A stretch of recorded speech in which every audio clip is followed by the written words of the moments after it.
happy endings. Such is the law which moves to righteousness, which none at last can turn aside or stay. The heart of it is love, and the end of it is peace and consummation sweet. Obey. The Light of Asia. So haply when thy task shall end, the wrong shall lose itself in right, and all thy weekday Sabbaths blend with the long Sabbath of the light. Whittier. Life has many happy endings, because it has much that is noble and pure and beautiful. Although there is much sin and ignorance in the world, many tears and much pain and sorrow, there is also much purity and knowledge, many smiles and much healing and gladness. No pure thought, no unselfish deed can fall short of its felicitous result, and every such result is a happy consummation. A pleasant home is a happy ending. A successful life is a happy ending. A task well and faithfully done is a happy ending. To be surrounded by kind friends is a happy ending. A quarrel put away, grudges wiped out, unkind words confessed and forgiven, friend restored to friend, these are all happy endings. To find that which one has long and tediously sought, to be restored from tears to gladness, to awaken in the bright sunlight out of the painful nightmare of sin, to strike, after much searching, the heavenly way in life. These are, indeed, blessed consummations. He who looks for, finds, and enters the byways which I have indicated will come to this one without seeking it, for his whole life will be filled with happy endings. He who begins right and continues right does not need to desire and search for felicitous results. They are already at hand.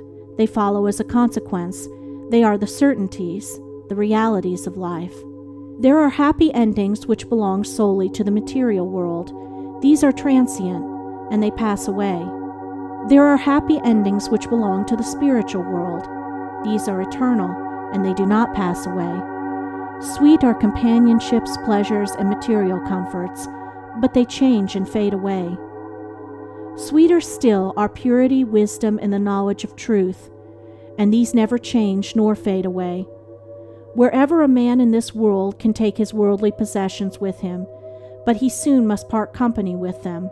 And if he stands upon these alone, deriving all his happiness from them, he will come to a spiritual ending of great emptiness and want. But he who has attained to the possession of spiritual things can never be deprived of his source of happiness. He will never have to part company with it, and wherever he goes in the whole universe, he will carry his possessions with him. His spiritual end will be the fullness of joy.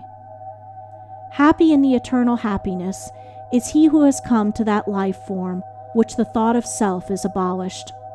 Already, even now and in this life, has entered into the kingdom of heaven, nirvana, paradise, the New Jerusalem, the Olympus of Jupiter, the Valhalla of the gods.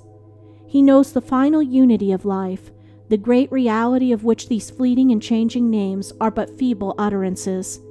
He is at rest on the bosom of the infinite. Sweet is the rest and deep the bliss of him who has freed his heart from its lusts and hatreds and dark desires, and he who, without any shadow of bitterness or selfishness resting upon him, and looking out upon the world with boundless compassion and love, can breathe, in his inmost heart, the blessing. Peace unto all living things, making no exceptions or distinctions. Such a man has reached that happy ending which can never be taken away, for this is the perfection of life, the fullness of peace, and the consummation of perfect blessedness.